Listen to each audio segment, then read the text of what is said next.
Buenos días, compañeras y compañeros. Muchas gracias, antes que nada, en un día como este, en una mañana como esta, estar aquí con nosotros en esta exposición, en estos carteles que nos transportan a un tiempo lejano, no tan lejano, pero un tiempo muy difícil, en el que la mujer estaba destinada, pues, sencillamente a casarse para fabricar hijos o a vestir santos y a veces incluso a desvestir borrachos. Ese era el destino que le tenía asignada la historia, el de la familia, la madre abnegada o la viuda sufriente. Era el destino de la familia, el bordado y el luto. Eso era, en resumen, la vida que entonces tenía asignada la mujer, ¿no?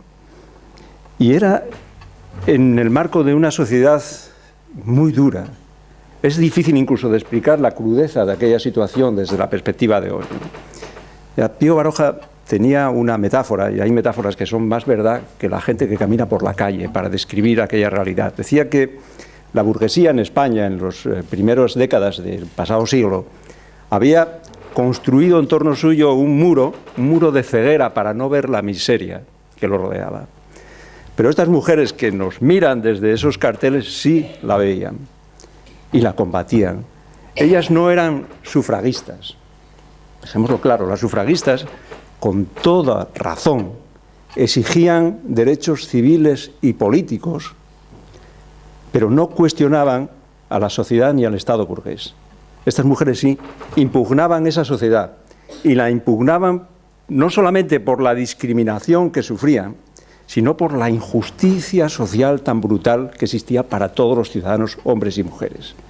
Porque ellas eran mujeres socialistas, mujeres pragmáticas, que tenían una estrategia y unas posiciones que defendían, acertada o equivocadamente, porque fijaos que llegaron a plantearse ellas mismas a postergar su derecho, el derecho de la mujer al sufragio, al voto, para propiciar un cambio político que pudiera suponer, o que supusiera de hecho, el liberar a la mujer de prejuicios sociales, religiosos, que la empujaban a estar donde estaba, es decir, en el sometimiento, en la invisibilidad social, que la empujaban hacia la marginalidad, hacia la periferia de la historia.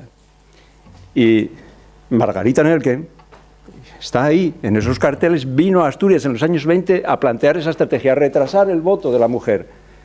Y en los años 30 volvió a la región ya como diputada socialista en las Cortes de España.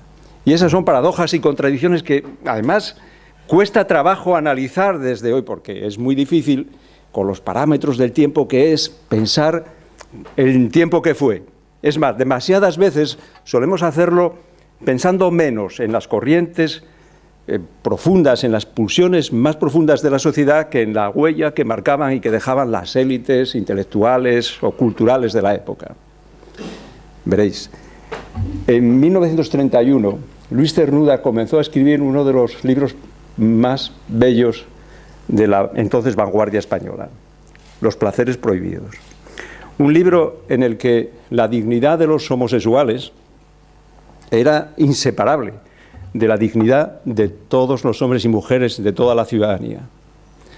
Pero los republicanos, los socialistas, los progresistas y el conjunto de la izquierda en aquella época, si alguien les hubiera dicho, les hubiera propuesto una ley de matrimonio homosexual, se hubieran escandalizado, y no os imagináis de qué manera, ¿no? Por eso es tan difícil juzgar esas cosas, ¿no?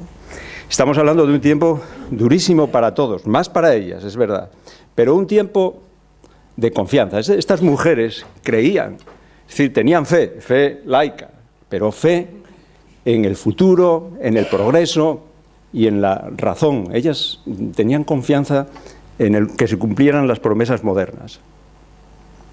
Eran mujeres que pretendían, cuando salían en los 1 de mayo portando banderas que ellas mismas habían bordado, lo que querían era ver esas banderas en los balcones de los ayuntamientos o de las diputaciones, de las instituciones de España, banderas que querían representar que en este país sencillamente se pudiera divorciar la gente, o que pudieran votar todos los ciudadanos. representaba esa idea de que una religión podía, si quería, en el ámbito privado determinar lo que era pecado, pero en ningún caso debía invadir el espacio público para decidir lo que era delito. Esas banderas, lo que planteaban y lo que significaban era mirar desde de esos balcones de los ayuntamientos a las instituciones de España un país en el que la ignorancia era, el analfabetismo era el pan nuestro, de cada día en unos pueblos sin pan, pueblos condenados por la tradición al orgullo de los caciques y a unos abismos económicos casi feudales insostenibles.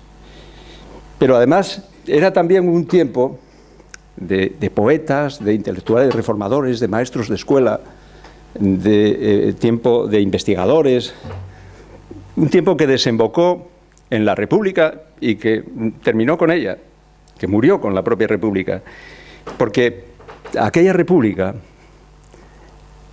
necesitaba ciudadanos, necesitaba hombres y mujeres sujetos de derechos y de obligaciones políticas, sociales, y la derecha desde el primer momento intentó, y con éxito, que los campesinos, los braceros, los obreros, los mineros no llegaran a serlo, no fueran nunca ciudadanos. La República terminó justo donde termina esta exposición, en la Guerra Civil. La Guerra Civil fue el nombre del baño de sangre del golpe que desató el golpe de Estado en España.